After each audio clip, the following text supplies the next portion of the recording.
Hello. Is that gonna come through? Can you guys, if I pull my mic out, can you guys hear me?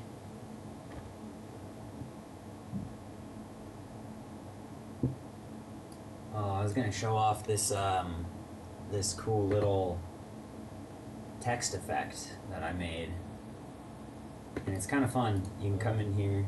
Is that gonna come through? Can you guys? If I pull my mic out, can you guys hear me? There we go.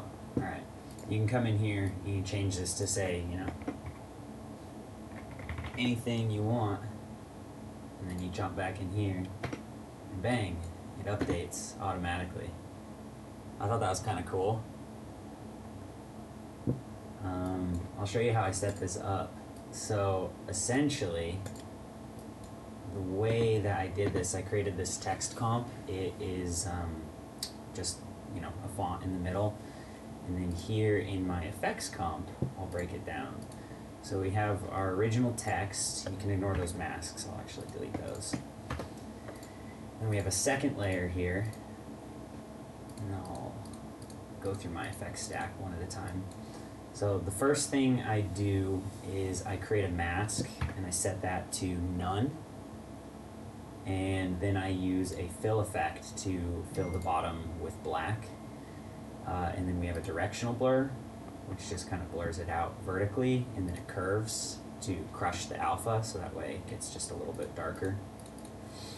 And then we have another fill effect on top, again chopping off the bottom, an exposure to brighten it up, and then I have this chromatic displacement from Red Giant. But before we can use the chromatic displacement, I needed a fractal noise in order to displace it, so I'll show you what that looks like. Essentially, it's very simple. It's just a regular fractal noise with the turbulence animated vertically, and then a mirror effect, so that way it's getting the up and down animation, and then a fill effect in the middle, which just essentially stops it from displacing the original text. It stays perfectly centered when you do that. So we can use this fractal noise, again I'll come back to this top layer, to displace the bottom. And you see if I change where this mask is, it changes where the displacement is. So the key is we want this bottom edge to stay straight, so that way it lines up with our original text, right? And then we do the exact same thing on the bottom. I also have this exposure brightening up. I can actually probably turn that down. I don't know. And we have the same thing for the bottom, right? And so then when we add our text back to the center, it creates this cool little pattern. And it's all based off of this pre-comp, so you can change this to say whatever. You come back in, it updates. Now the cool thing here is I have a couple other effects stacks. I have a little bit of a blur on top. On top of that, I have some optics compensation, which I think just kind of gives it this cool distorted look. And then a vector blur, which I thought looked kind of nice. And then another instance of the chromatic displacement. And lastly, a compound blur. And the compound blur is referencing a separate fractal noise that I created with just a little bit different settings. And then we jump back in here. This is just like a comp that makes it loop, so that way it loops seamlessly. I'll show you actually how you do that really quick. If you've never looped anything before, what I'll do is I'll take this original comp here, I'll go somewhere in the middle and hit Control-Shift-D, and it'll split this in half. And I can bring the top copy to the beginning and the bottom copy to the end. So that way this frame at the end of the comp rolls directly into this frame at the beginning. Kind of fun. But obviously now we have this pop in the middle. So for an effect like this, it's actually pretty simple. What we can do is just drag this out and then hit T to bring up the opacity. We can keyframe the opacity to fade out. So we have a nice smooth fade in the center. And then as we get to the end of the comp, it rolls back to the beginning. Totally seamless, perfect loop. Now we can go back in here, and here's where I have all the fun effects on top. So I have this copy of the original, no effects on that. and I have this copy on top, which all it is a bunch of blurs and a little bit of turbulent displace, and I thought it looked kind of like smoke. So I have that layered on top with low opacity. And then on top of that, I have a camera lens blur isolated to the top and the bottom. And then on top of that, we have our color vibrance from Video Copilot. And then a little bit of noise. Now this noise is set to hard light. If you have it set to regular, it just kind of applies to the whole image. But when you set it to one of these like overlay, soft light, hard light, it kind of just isolates this noise to the transitionary like luminance values. So you don't get it in the whites and you don't get it in the blacks. You just get this smooth dithering effect, which I thought looked really nice, almost like a print poster. And then I have a little bit of noise layered on top of everything, a lot less than this original. And so there we go. And it's pretty cool. You can actually change the color vibrance to a different color, give it a totally different vibe. I'll call this magic. Now we have a magic text effect. I thought that was kind of neat. What do you think? In spirit, I guess, of, I don't really know how this live stream is going to be structured, but if there's anything that you're curious about, anything you want to learn, are you just getting into After Effects? Have you been in it for a minute? Tell me about it. Ask me anything. Maybe we could, oh, here's a fun idea. Maybe I'll pull open Instagram and maybe we can just look for an effect and see if we can find something fun. I see my DMs here. I can see some gym stuff. What if we just search? We type in like After Effects. What comes up? And we can try and recreate something. What about some CC particles? What about CC particles? Are you interested in learning,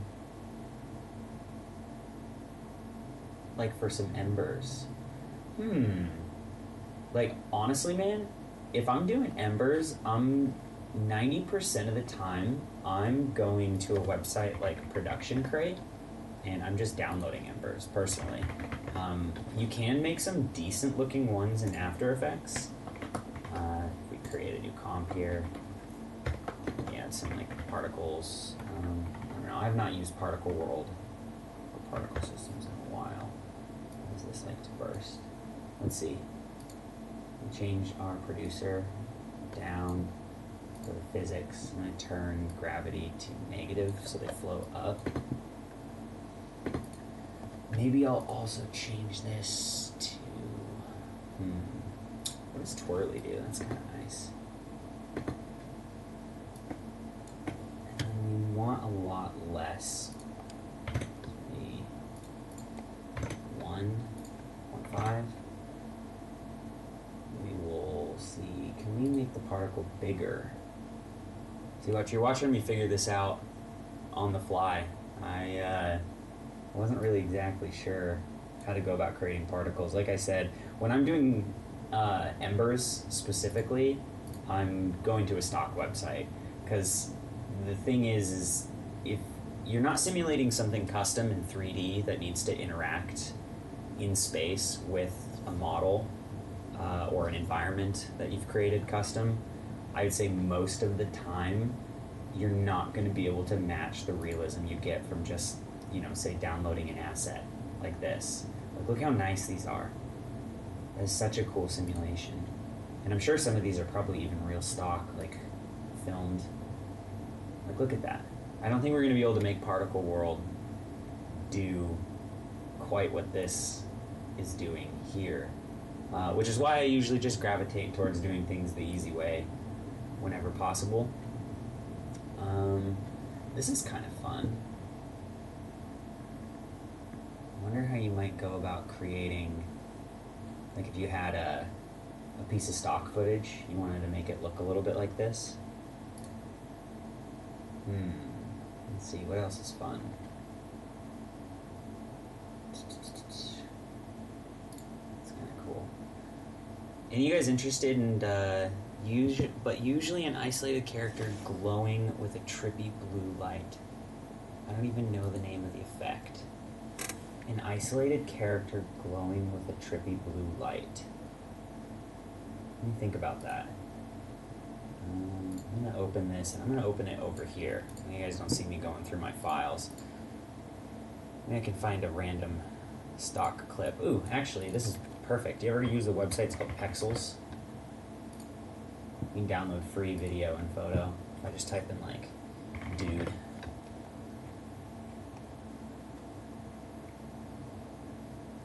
I don't want the guy in the snow. Maybe not dude, we'll type in guy.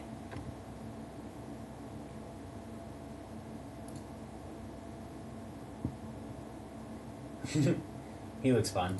Maybe we'll see if we can make him glow. What do you think about that? That could be kind of fun. Let's bring him into After Effects. So I just downloaded this clip here and grab him. I'm gonna throw him in a new comp. I think the first thing. Oh, hold on. We got some more chats. Yeah, makes sense. Yeah, something like the one you opened. Do you think AI will change this industry of motion design? Yeah, dude, absolutely. Are you kidding me? Like here, check this out. So if I take this clip here, let's just trim it here. If I go and I don't know if I can use this aspect ratio, but we're gonna try. We're gonna see what happens. I'm just gonna download this. I'm working on a grass tutorial. I'll show you guys that in a minute. I'll just call this like guy rope. Let's render it. And let's pop over to runway. And I'm gonna make sure I don't have any projects I'm not allowed to show off on my screen. All right. So if you've never used runway, they have this thing called Aleph now, which is pretty damn good. So while we're working on the After Effects version, I'm gonna just ask if you can add a trippy glowing blue light. But here's the cool part. I'll show you how I might go about add glowing blue light and embers coming off of the guy.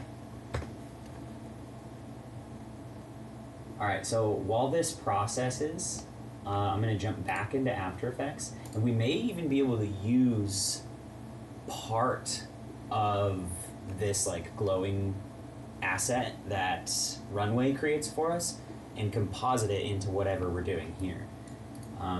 So first things first, I'm going to duplicate this, and let's just see how quickly and dirty we can roto him out. So I'm going to grab my roto tool, and I'm going to see if I can select this guy. Don't need that, don't need that, don't need that, do need that, don't need that, and don't need that. Let's get his head.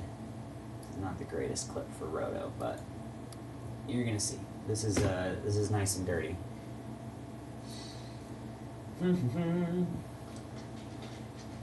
Damn, dude, roto brush is magic. I swear to God. These days, look at that. It's even getting the rope too. That's crazy.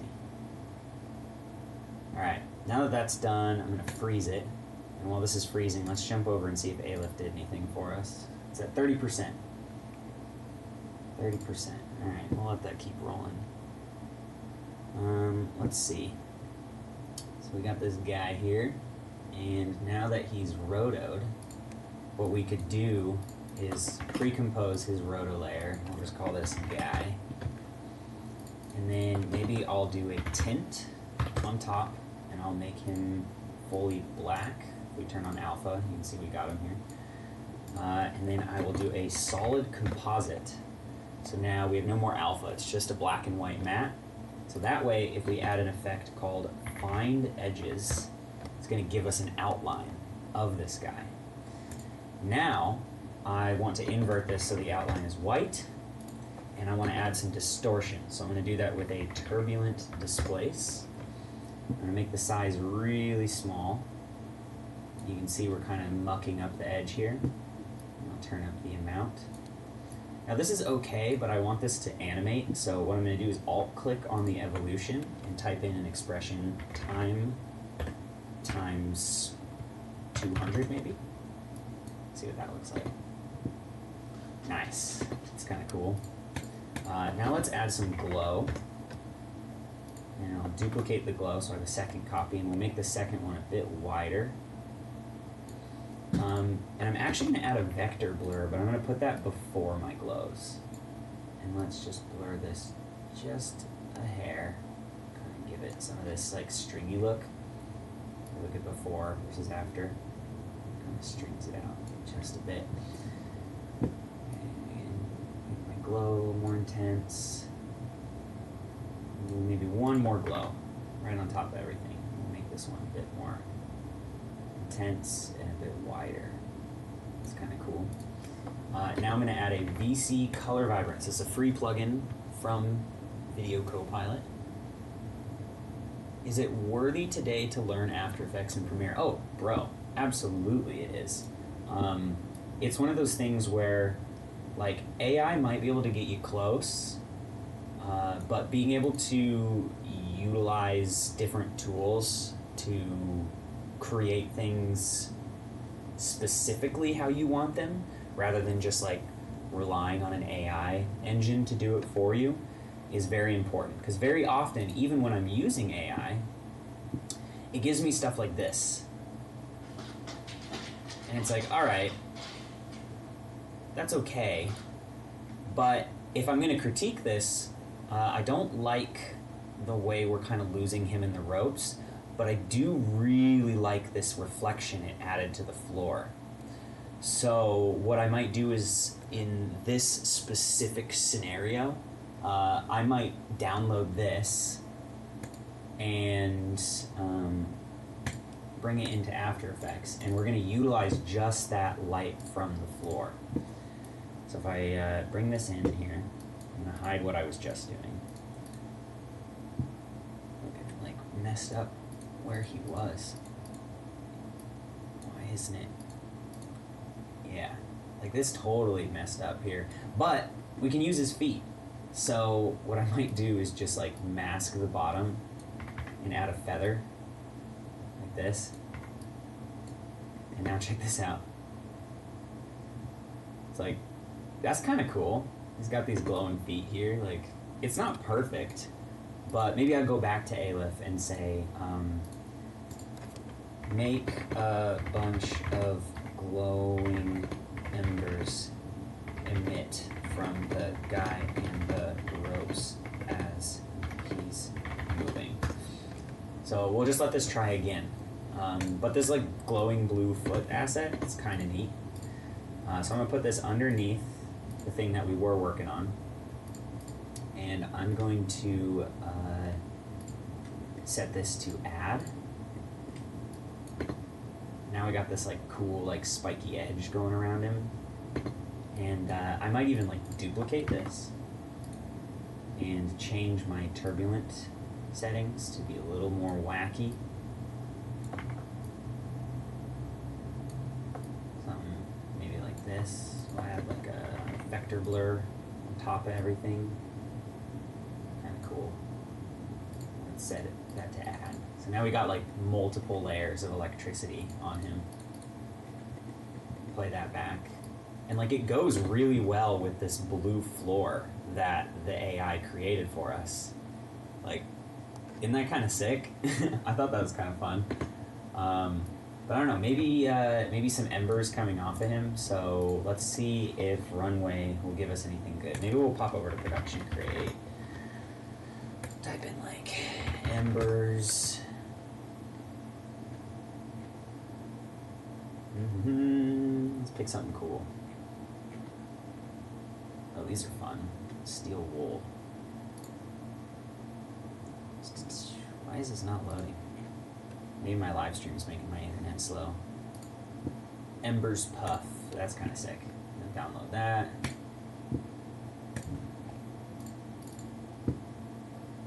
Embers Puff. Might put this on top.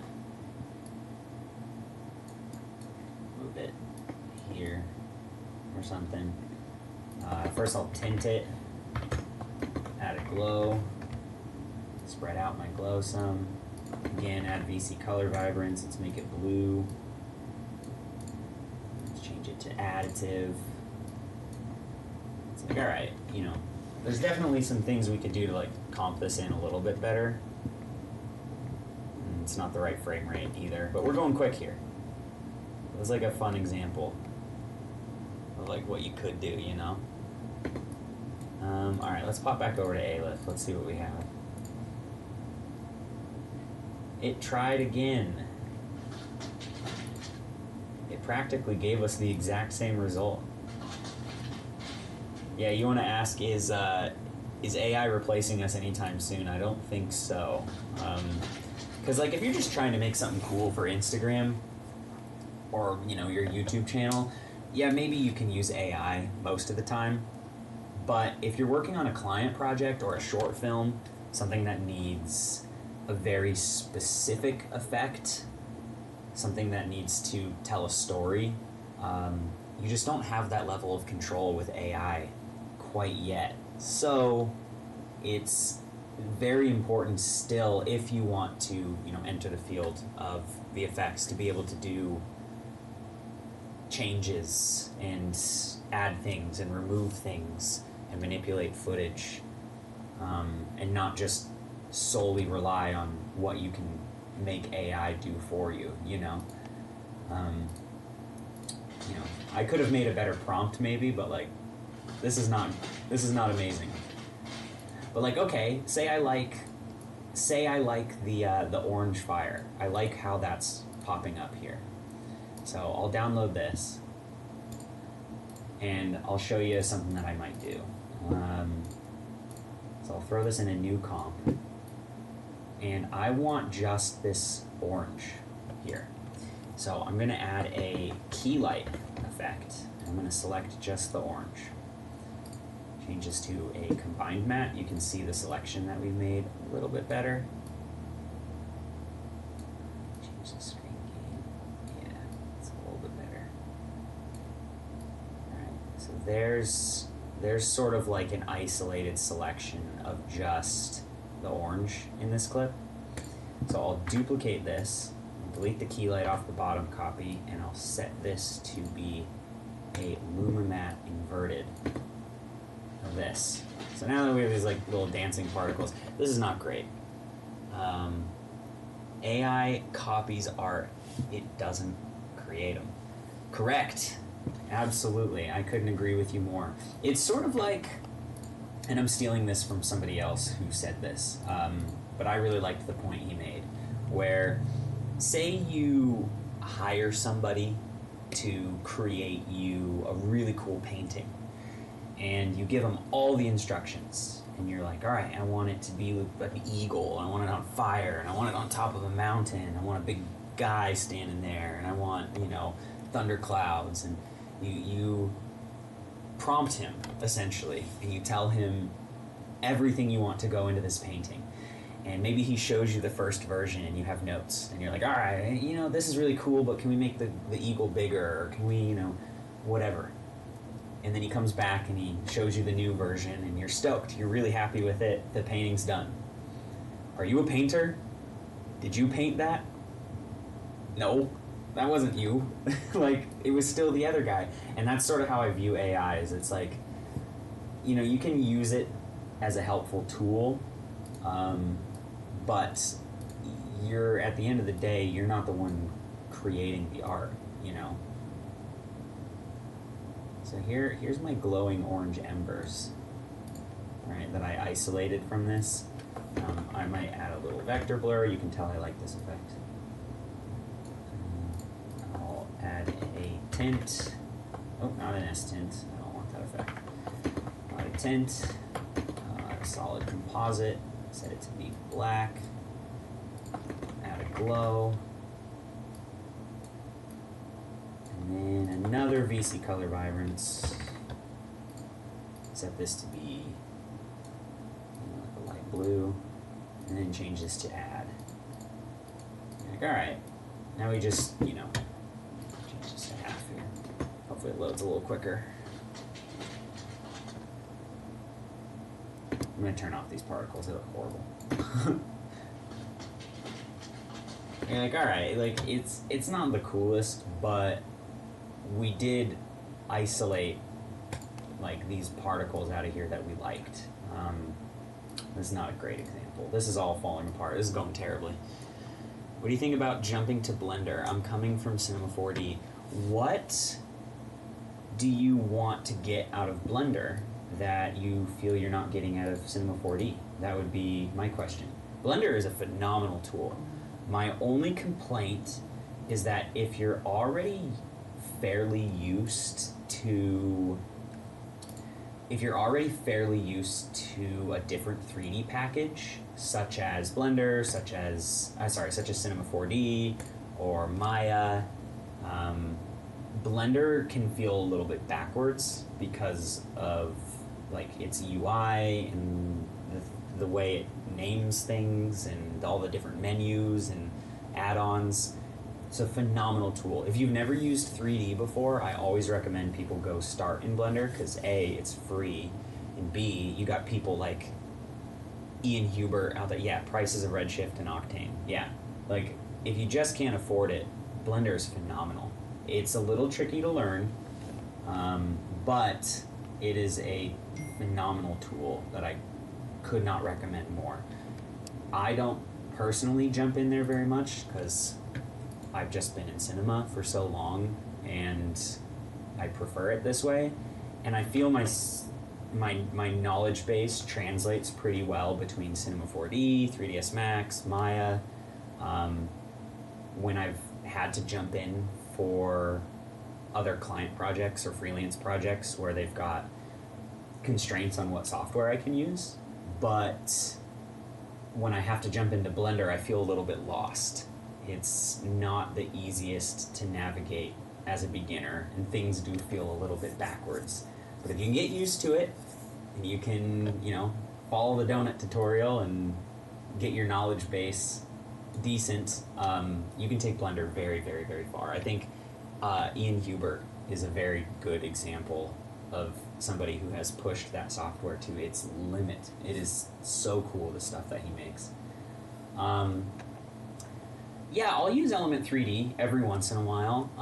These days, I don't use it for VFX very much. I'm mostly just using Element if I need to do something quick and simple, like text, or I had a shot recently where somebody needed to throw a grenade, and I didn't feel like bringing my tracking and footage out of After Effects and into Cinema to create this grenade because I needed to do it quickly.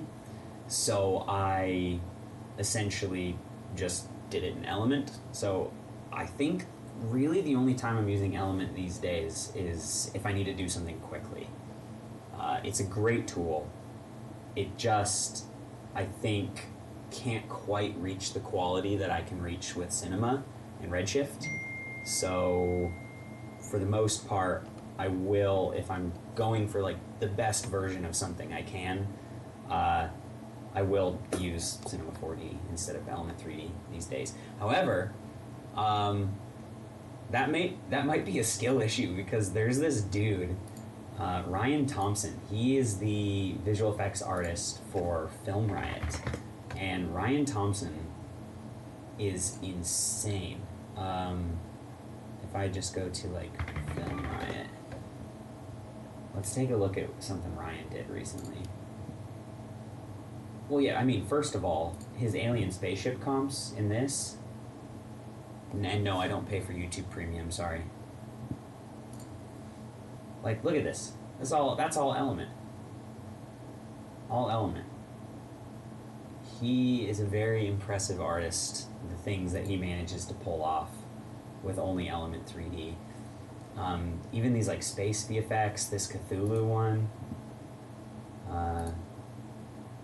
again, it's all Element 3D, so it's possible. You can get the quality out of it if you know all the tricks, but it is significantly easier to reach that high fidelity quality with a more traditional 3D package like Cinema 4D. I was going to show something I thought was interesting if you guys want to see. I made this cool setup recently for grass in Cinema 4D. I was experimenting with like how I could do grass in a quicker. I was going to turn this into a full tutorial. I'll probably post this, but I wanted to do grass a lot quicker because originally the way I would do it is I would, go to a website like Megascans or Fab now is what they call it, and search for like grass. Download one of these packs. Use like a redshift scatter to distribute it across a plane, or whatever terrain that I've created. It's very, very, very slow and it's hard to animate. This is where Unreal Engine beats out traditional 3D packages because they have so many tools that are helpful for that. And I need to more, get better at familiarizing myself with that stuff. But I wanted to do it faster in Cinema. So this was like an experiment that I came up with recently.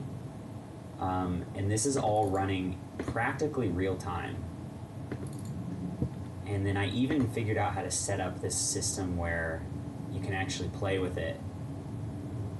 And it's not perfect, but you can kind of like smoosh it down with different objects.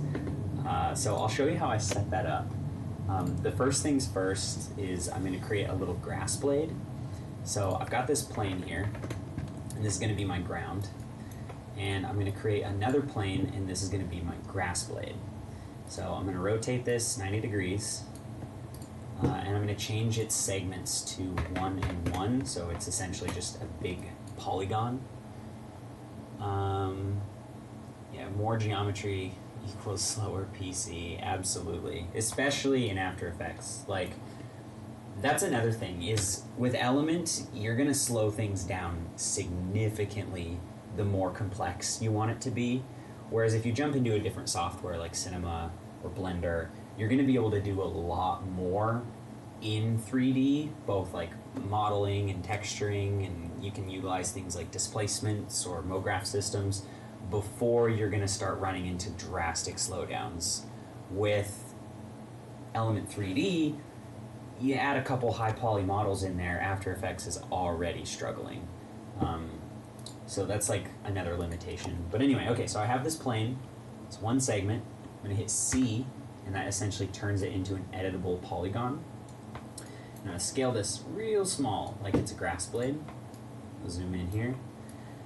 And now I'm going to grab this vertice tool, or edge tool, I guess.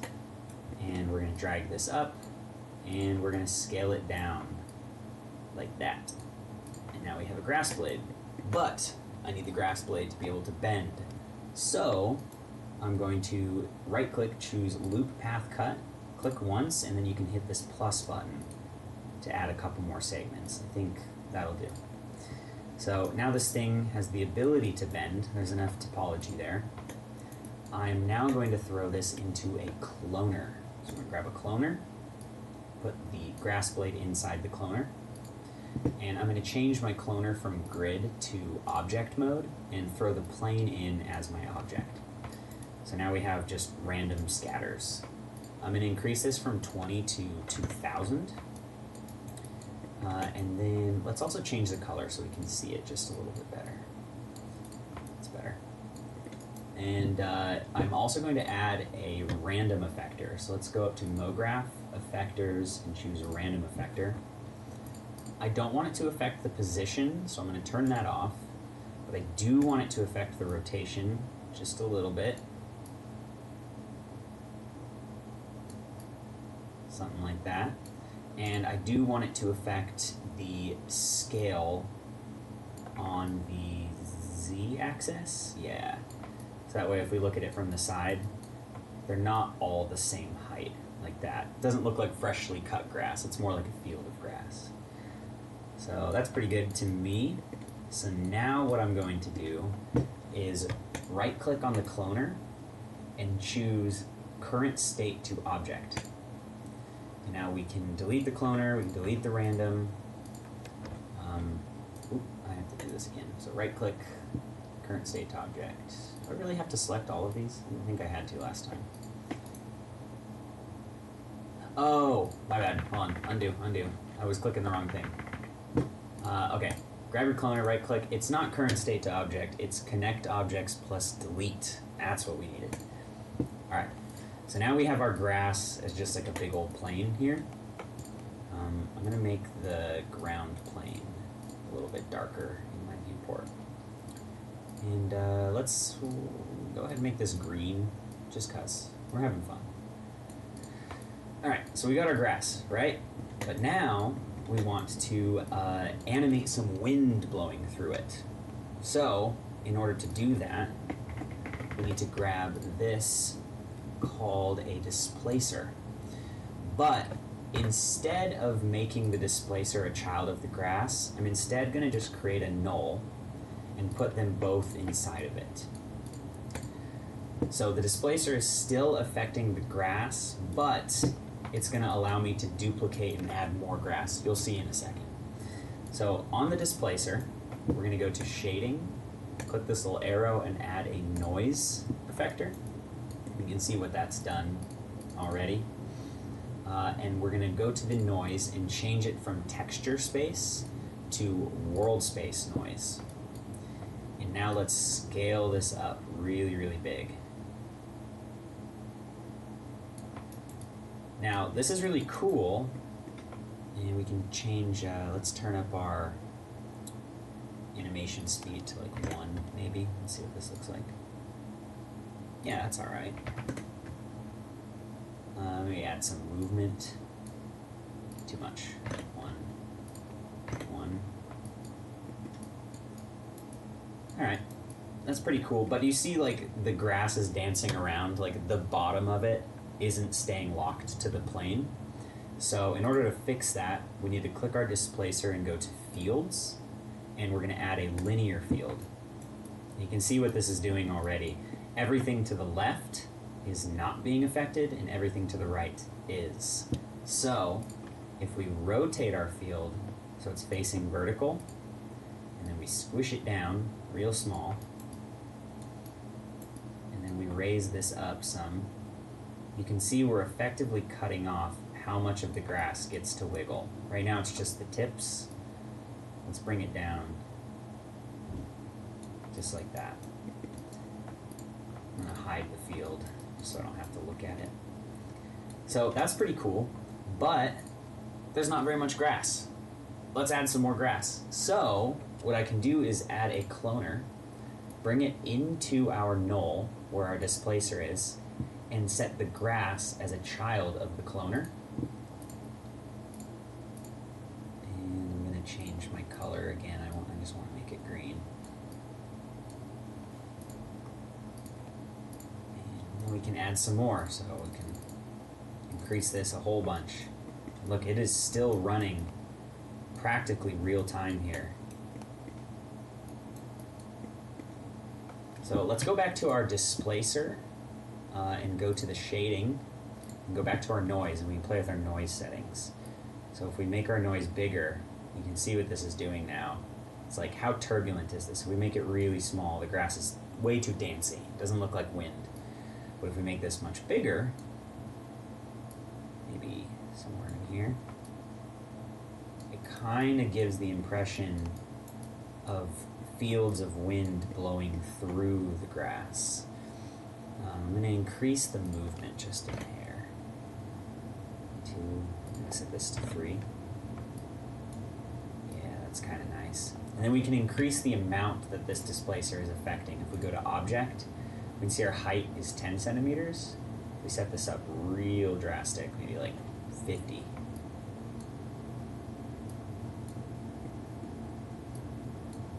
See this wind sort of blowing through the grass. Maybe we'll go back and make this just a little bigger. And we can maybe increase the animation speed. So the two different animation properties in here are 1, the animation speed, and 2, the movement. The movement, and I can show you this a lot better in After Effects.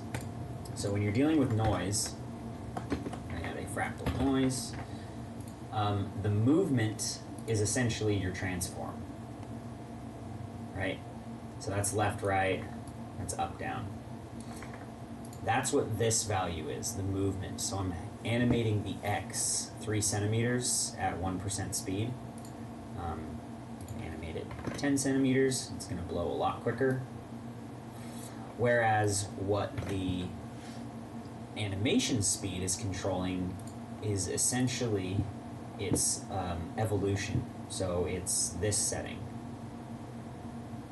So if you animate this only, it's gonna just look too random. It's not gonna look like noise.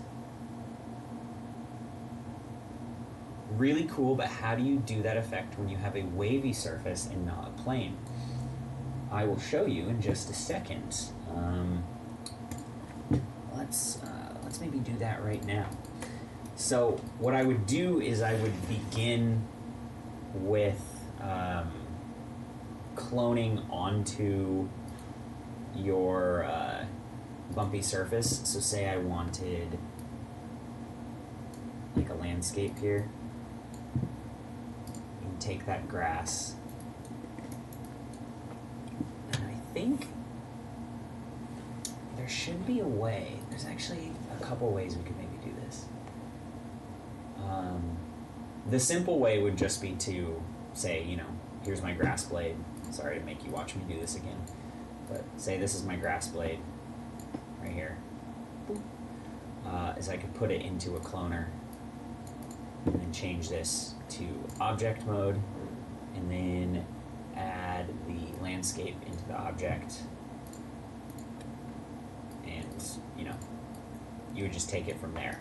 So it's kind of the same process, but you need to build whatever surface you're planning on having grass on first before you collapse your cloner and add a displacement into it. The other way we may be able to do that instead of using a cloner is, what if we take this pre-made flat version and we will create another null, so all of this gets collapsed. We'll call this grass system. And we can maybe put this inside of our null and add maybe we'll add a displacer. I don't know if this is gonna work. I'm thinking out loud, so bear with me. We'll do a noise on the displacer, and we don't want it to affect everything. We only want it to affect our z-axis. Is there a way to do that with a displacer is my question. Usually I'm doing this like figuring out stuff off stream, but you guys are watching me live. This is stressful.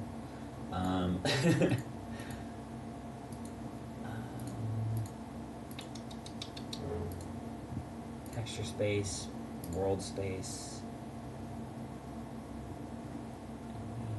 To displace only up and down. Maybe.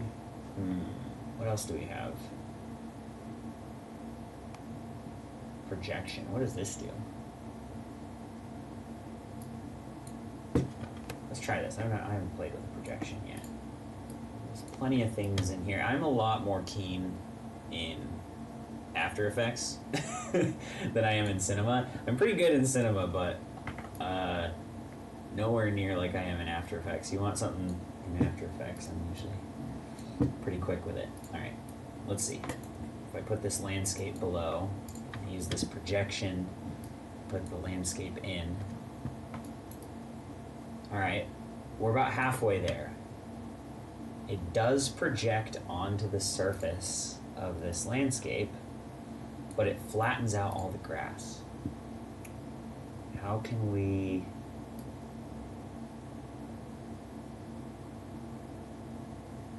have it not flatten the grass completely? The projection was a good thought, but possibly not the move. Yeah, I don't know. I could play with that a little bit more, but I would say to stick with the original idea, which is create your landscape first, So say I have, oh, and here's a fun tip for you. You can take away. Say I have like terrain that I've made, right? Looks like this, and I've got like a bunch of them, and I want to clone, I want to clone grass onto this. So I'll make my grass blade. Again, this is not the right way to do this. So I grab my grass blade and I want to clone onto all of these. Now the problem is, if I use a cloner and I put my plane inside of it, and I change this to object mode, I can only select one of these landscapes. I can't select them all. But you can use what's called a connect. Put all of your landscapes inside of the connect, and now use the connect as the object. And now we're effectively cloning onto everything, which is cool because we can still work inside of this connect. It's non-destructive. The challenge is how to fix the grass root on the wavy surface. Oh, I'll show you a cool thing. Let's actually do this. I'll show you. You can fix the grass root on the wavy surface the same way you would anything else. So I'll just keep on keeping on with this idea. This it will be destructive though. That's what I'll warn you. So after you've committed to your landscape, it kind of stops being procedural at that point. But this is a fun challenge. So let me turn off my cloner really quick. Let me make this into an actual grass blade. 1 and 1, transform, grab the top. Oh, wrong, scale it down. Let's add some loop cuts. Bang, bang, cloner, bang. Pretty cool. Let me set this to like 3,500. 6,000. Alright. That'll be alright. Okay, so I've got my grass here. Just do this so it's a little cleaner. Custom, make this darker. Okay, so I got my grass here on top of my landscapes. And I was gonna say the connect is pretty cool because if I just like hold control and drag out a new one of these, you can see the cloner honors it.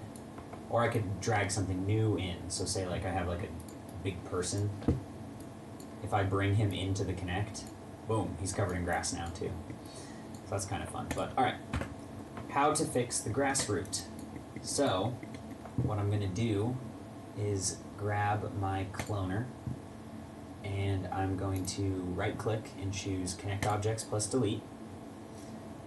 And I'm gonna do the same thing. Unfortunately, like I said, it is destructive with the connect. So I'll right click, choose connect objects plus delete, and we'll call this terrain. Oops, don't need that in there. We'll call this grass. Make this green just cause. Also, are you guys interested in me showing you how you'd set up like a grass material in Redshift? Because I can walk you through that next if you'd like. Okay, so we have our grass. Same thing as before. If I bring it into our grass system, why did that disappear? What the heck? What happens if I just do like a regular displacer? Grass, fields, shading, noise,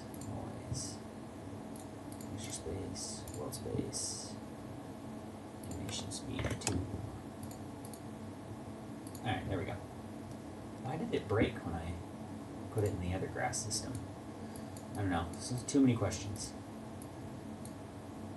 I'll delete the old grass system. We don't need it no more.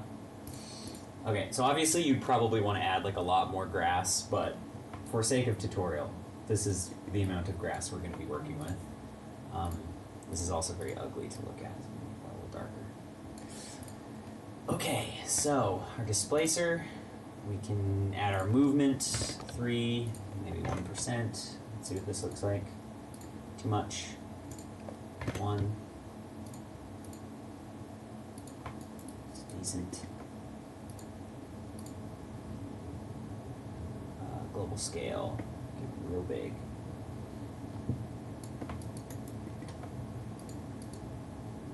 There we go. Change this object mode. We're gonna make this bigger. Okay, so check this out, right? So this is the issue, is now none of this is working. However, we can actually use an object as a field. So what I'm gonna do is grab my terrain, I'm gonna duplicate this, and I'm just gonna call this terrain field in case we need to edit it. And I'm gonna go to my displacer, go to fields, and then I'm gonna drag terrain field in here. Now I'm pretty sure what's gonna happen automatically is not great yet. It's just getting everything that's touching it. I'm gonna change this from points to surface. We're close. And I think I need to set this to subtract, actually. Nope, that's not right. Essentially what I want to have happen is, let's try this a different way. We're not going to put the field directly into the displacer. Instead, we're going to grab our grass, go to tools, or select, set vertex weight. So now we have a vertex map of our grass, and then we're going to choose fields, and delete the freeze, and we're going to throw our terrain field in here, and we're going to change this to surface. I'm very curious why it's like randomly affecting some of these. Like if I lift this up, what happens? There we go. There we go, it's a little better. I'll change the radius a little lower.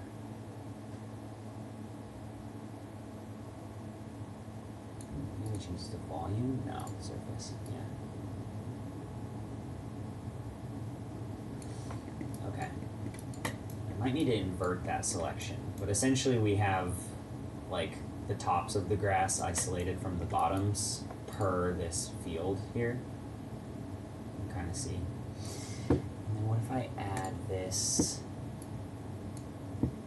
vertex map in?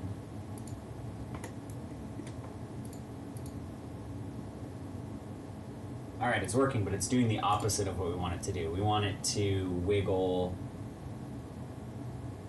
on the other side of things. So, can I add like an invert? Invert. Yeah. What does it look like now? Close. Drag my terrain field up some. We're close. I don't know, guys. This is not making me look good. Kind of off question, but what do you think about AI in the future? Is it going to affect studios or industry? Absolutely it is. It's going to take a long time. Cool trick with the vertex map in the field. Thank you. It's not like totally working. I'm not sure exactly why it's not working at the moment. The invert did not do the trick. Yeah, no, I think that AI is going to impact us drastically. However, I have two things to say. First of all is big studio-related work, like high-end commercials, high-end movies. AI is going to take a really long... There is a curve modifier.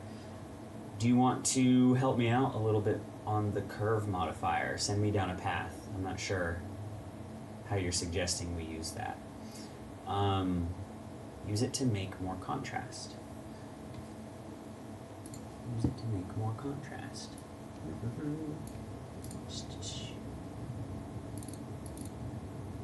Do I have to control click? I do have to control click. Increase that. Decrease that.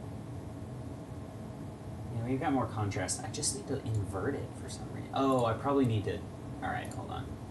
I don't need a linear field. I want an invert and then a curve. Maybe that'll do the trick.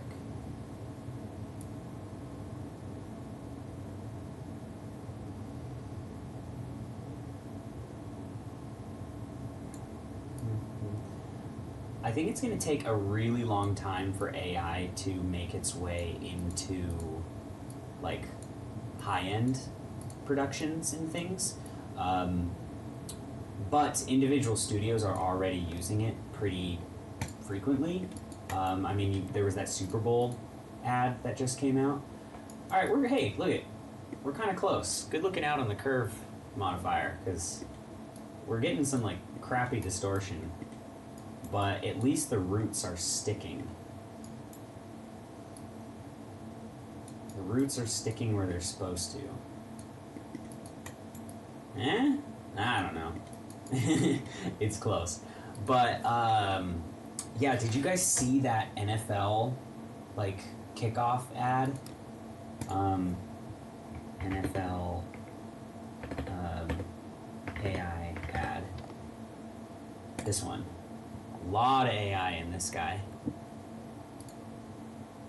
Like, everything from this character to a lot of this float. There's a bear that comes in here in a second. Yeah, like this bear is AI. But here's the thing with why I was talking about it's like still very useful to learn VFX is they didn't just prompt this. They went out and they shot it. They shot real actors doing real things, probably on a blue or a green screen. I'd be willing to bet that this front edge bear float is probably CG. And it's mostly the background. I'd also probably bet that the confetti is probably CG as well. Whereas a lot of the big background elements that I think would be traditionally really hard to do CG, like a photorealistic bear in the sky, that's where AI is coming in.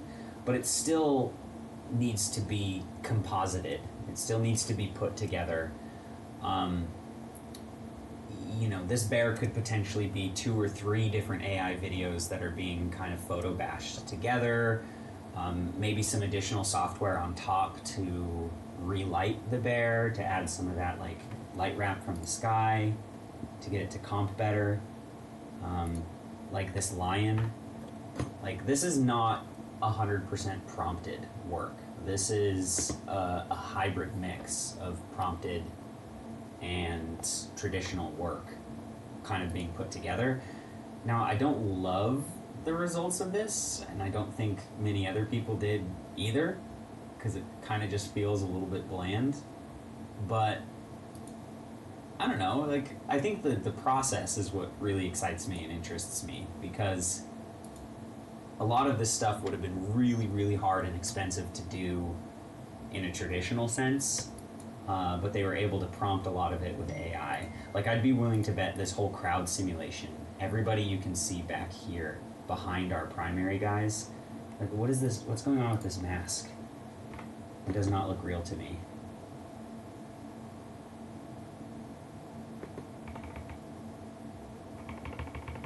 Very, very interesting. And of course, obviously, the baby.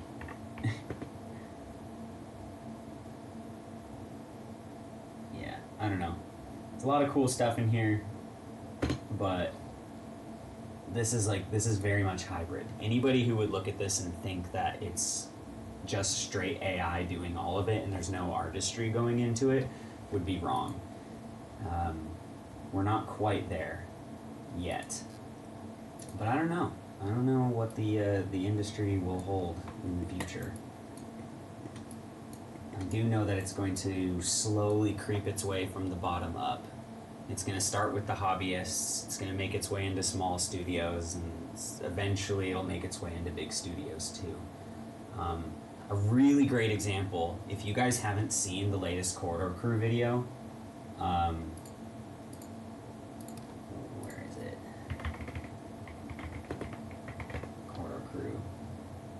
Yeah, this one. 1 year of work for 10 seconds of film. Nico does an amazing job breaking down how he pulled off this effect, and there's a ton of AI going on in here, but it's not just a prompt. He didn't just say, hey, make me an effect.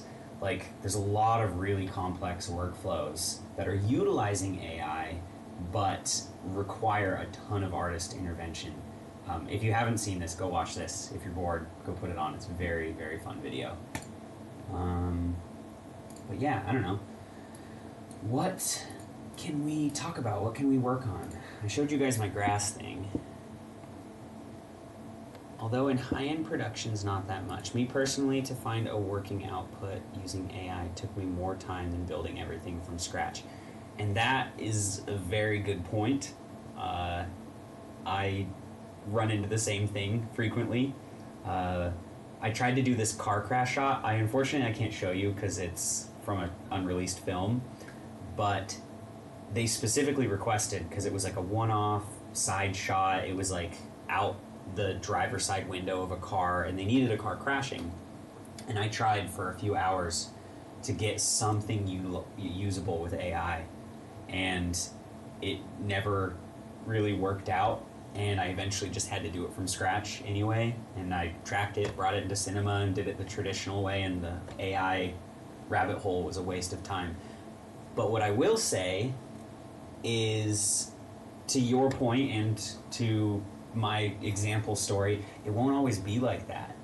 Give it a year or two, and the thing that you were trying to do with AI that you ended up having to go do from scratch anyway will be able to be created much smoother and quicker.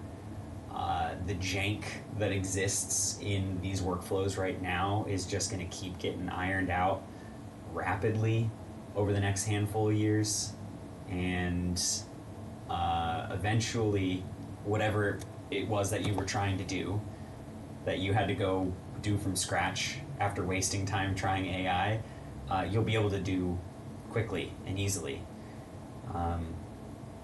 But somebody told me this once, that you will never be replaced by AI, but you might be replaced by somebody using AI.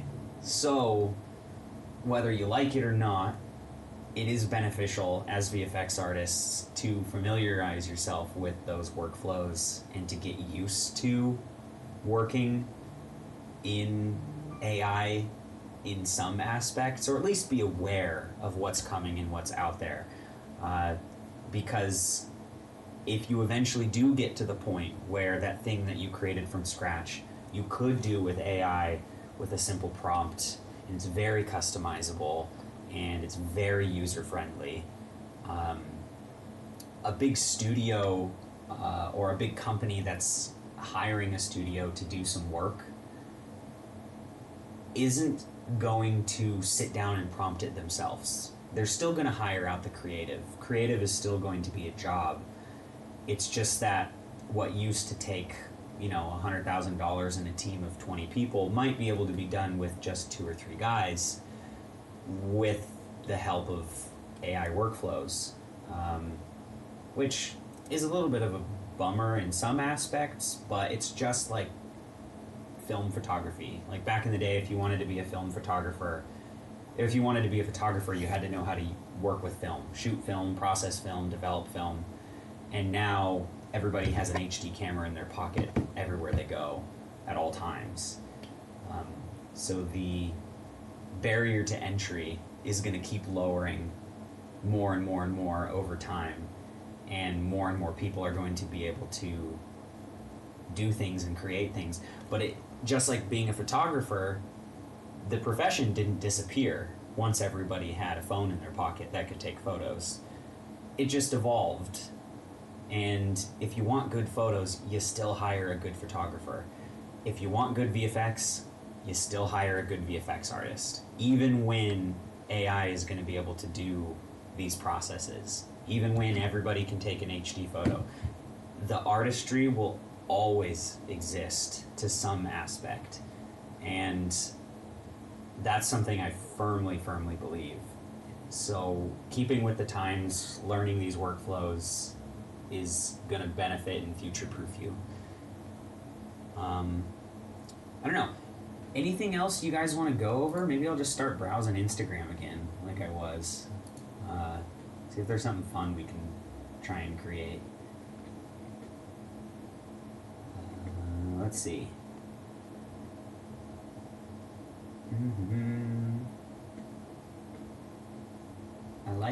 like this guy a little bit. That's kind of fun. This like ball action thing. What's going on here? That's very cool. Do you guys want to try and create this? Let's maybe try and create something like this. So we're gonna go rapid speed here. We'll create a square comp. We'll just make it 1K. We'll create a solid. We'll add CC ball action to it. Turn on alpha so we can actually see what's going on. And we'll change the ball size down and the grid spacing up. All right, let's reference this again. What was happening? Okay, so it's kind of basing itself on a text. So if we leave all attributes, and we'll just call this text. And here in this comp, turn off the black solid, and we'll just add some text. We'll maybe add the number 5. Or actually, today is my 30th birthday. If you guys didn't know, I'm 30 today. I'm an old man. And yeah, it's all downhill from here. I appreciate your words. I cannot agree more. Maybe a Sonic the Hedgehog effect. I'm going to keep playing with this ball action thing for another few minutes, but we should do something Sonic next. That would be fun. And thanks for interacting, you guys. This is fun. I didn't really feel like working on client projects today, and I was like, you know what? I'm going to pop open a live stream, and we're going to just see if anybody wants to chat. So, okay. We got our 30. Scale this up, maybe turn the grid spacing down just a hair. 30? 25? Yeah, that's kind of cool. Okay, and I'm willing to bet if we... One of the things that he has is the balls get smaller as they go out to the sides. So, how might we pull something like that off? If we added a box blur on top of this, does it create that effect? Too much box blur. Lock this. And now the ball action is going to remain the same size regardless. So, what we might do is... Ooh, I know. We're going to add a solid composite. And then we're going to box blur on top of this, like that. And I bet the gradient, yeah. The gradient is going to give us this nice gradient. And I do wonder if we add a levels effect. We can crunch some of those out. What if we blur it first? Add some blur. And look what's happening. When we blur it, the brighter balls appear to get bigger and the darker balls appear to get smaller. So if we first blur it, and then... Or is this still on alpha? It is still on alpha. We need to do a... We'll just do the alpha blur here.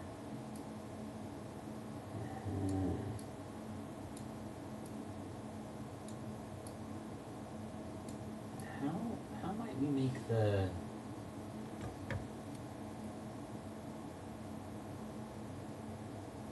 Maybe not a box blur. Maybe we want a different kind of blur. A Gaussian blur.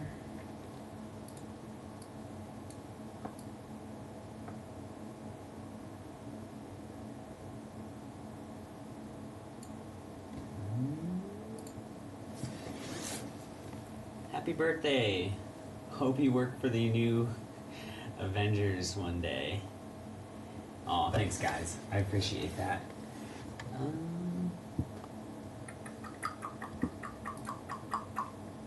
we do... Alright, maybe I'm going about this the wrong way. What if... Displace property, medium, coloring, smooth.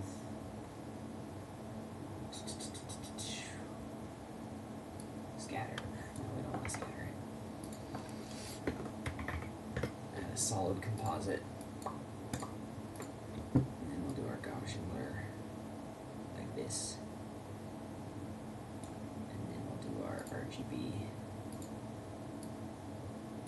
Nice. Haha, now we're getting somewhere.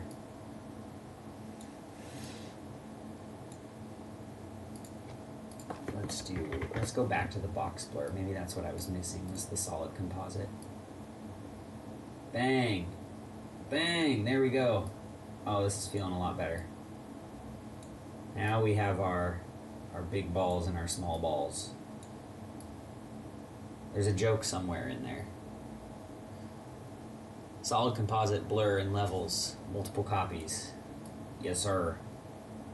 Took me a second. We got there eventually. I don't want these balls to get so interconnected, though. That's because I still have this locked, don't I? Yeah. Blur this out a little more. Bang. Bang. Bang. There we go. Kinda.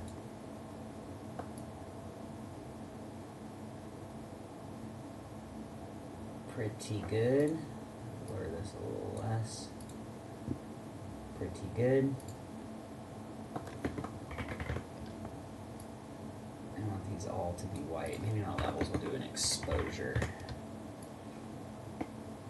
There we go. They're a little too crisp, so we're going to do another box blur of like 5. Nope, that's too much. 1.5. 2. Alright. Okay, so we got this guy.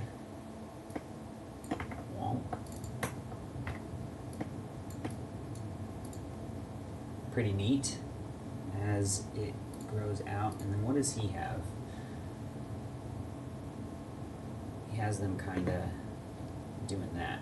So let's go back to our text comp and add a fractal noise. That's wrong. Fractal noise. Scale. Contrast. Evolution. Ooh, fun. Set this to maybe multiply. We'll blur it out a little bit.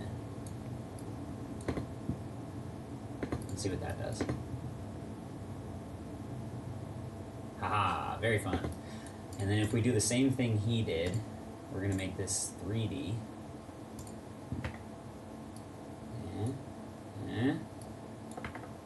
The references one more time.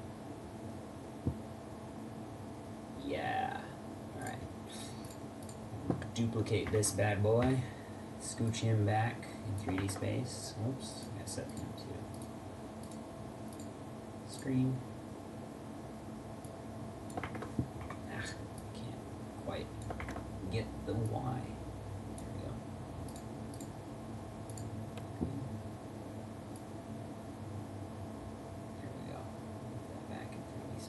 Although I don't like how these are blurring together. Let's pre-comp it first, before we do our 3D.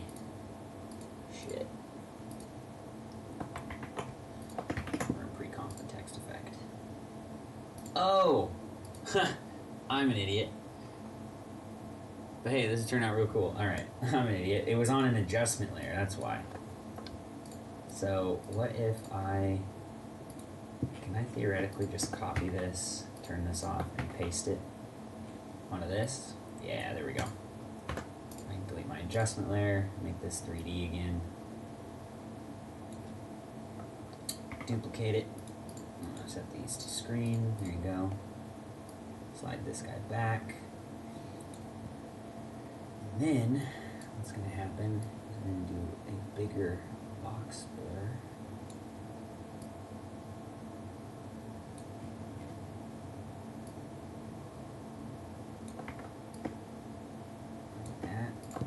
Tint. Make this a little darker.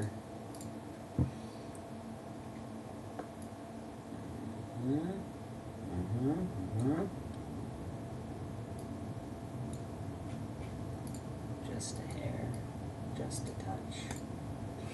Actually, we're going to do a VC color vibrance to unmolt this first. And then we don't have to set it to screen. Set it to normal. Set it to normal. Scooch this guy back some more. And this one is going to be darker and more blurry.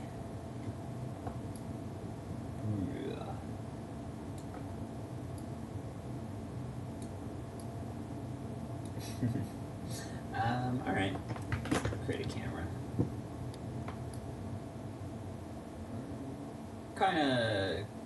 Kinda getting somewhere in the ballpark of this cool ass thing this guy made. I don't know, what do you think?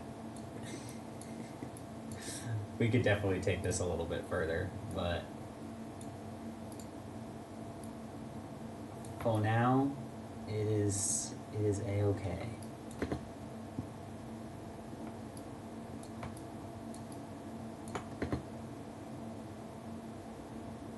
Ta-da! I don't know. Kind of neat. You could do something like this in cinema pretty well, too. That'd be fun. Imagine you do like a bunch of balls in a cloner.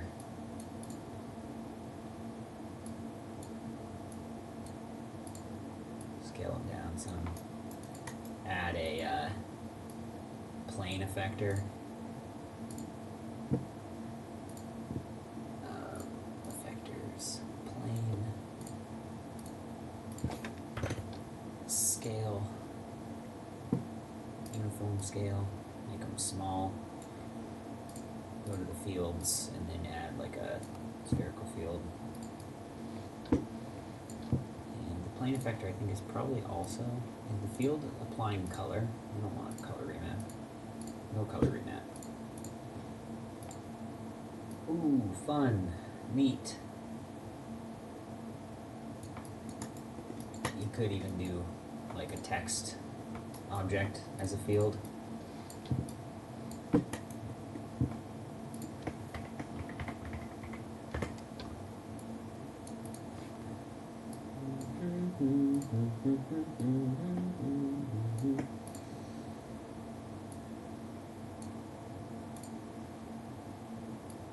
More balls. Less grid spacing. Turn off that. Go to the plane effector. Add in the text. We're kind of getting somewhere. The text is, wherever the text is, it's making the size of the balls. You could create like a cool like scrolling animation and something like this. It's kind of fun. Alright. You said a sonic effect. What can we do with sonic? What's a sonic effect even look like?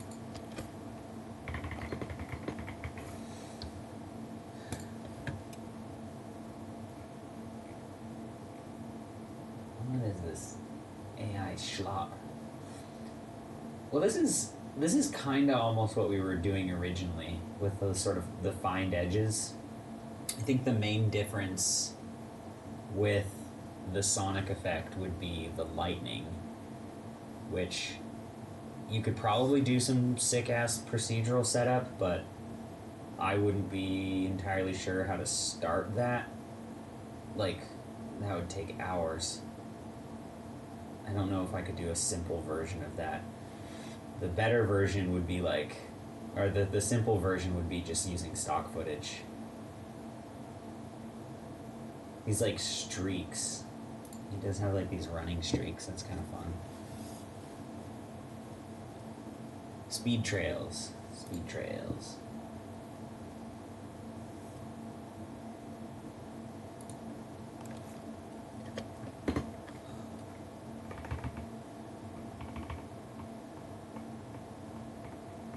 Yeah, that kind of thing. That's very fun. But if we go back to our guy footage.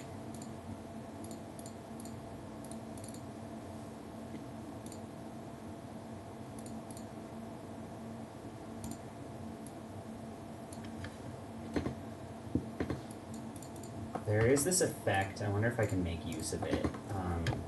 Is it called like delay? Is it called echo? Echo?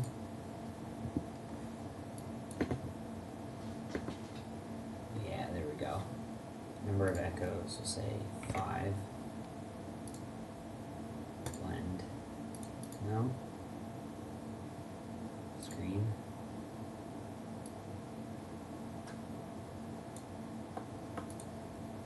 Negative 0.03, then you go negative 0.01.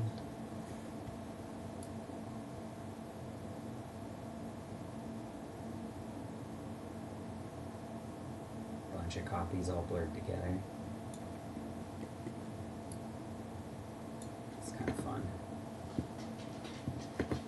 So I think the first thing we would probably want to do is cut him out again, which I know I just did, but fuck it. I'm gonna do it again.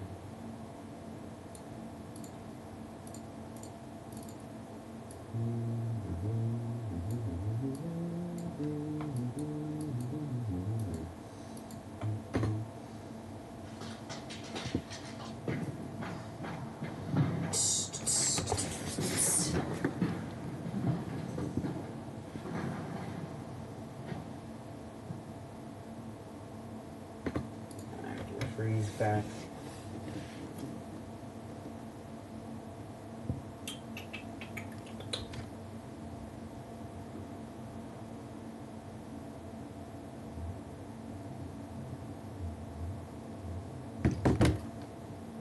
Okay. So now we got our guy rotoed. Pretty confident. Okay, him. See if we can put the echo effect in this copy. Like usual, I kind of want to blur them together.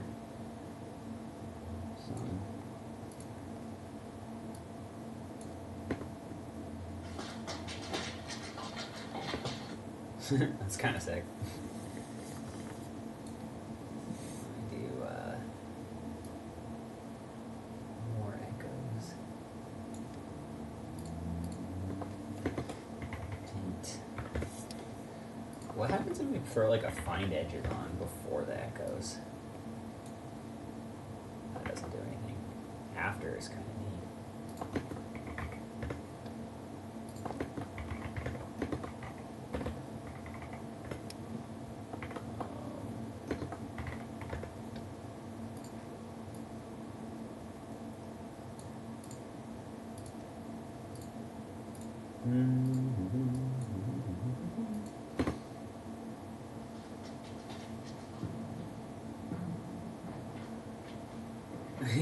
It's not quite, but it's getting there.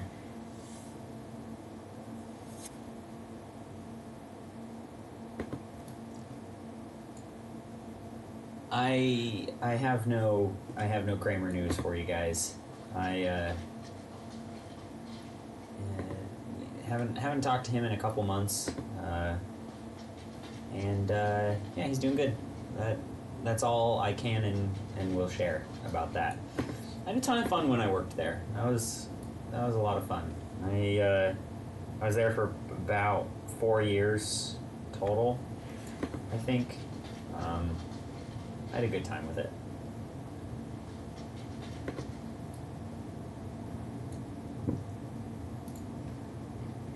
Minus 0.01, minus 0.005.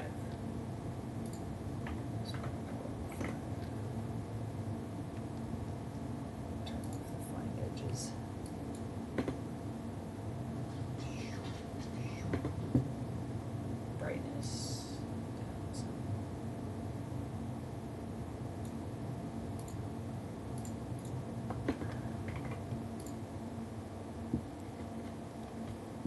Echo operator, starting intensity, decay. What does decay do?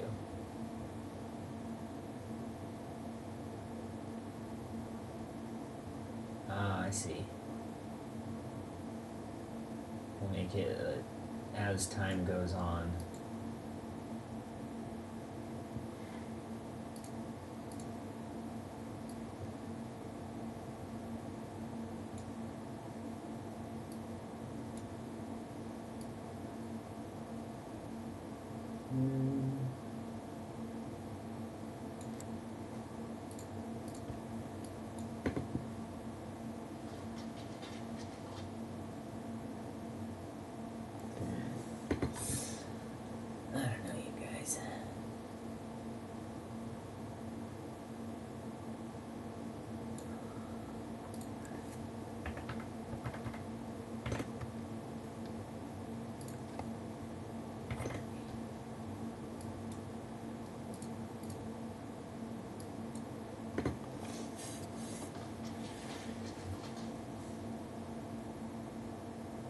of getting somewhere.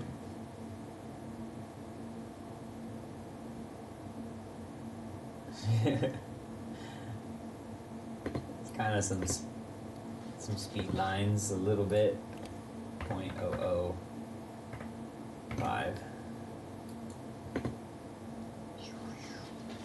The echoes are too obvious.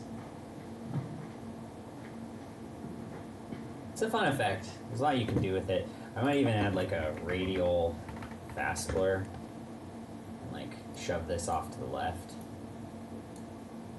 Put that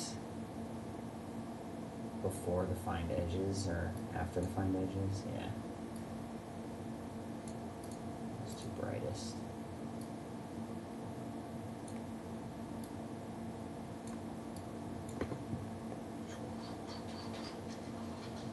Too much. Way too much.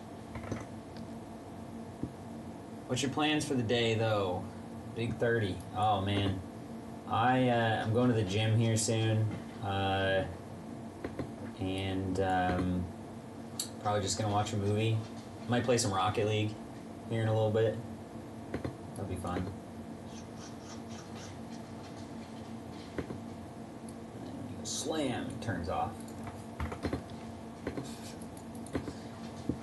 Bang. I don't know.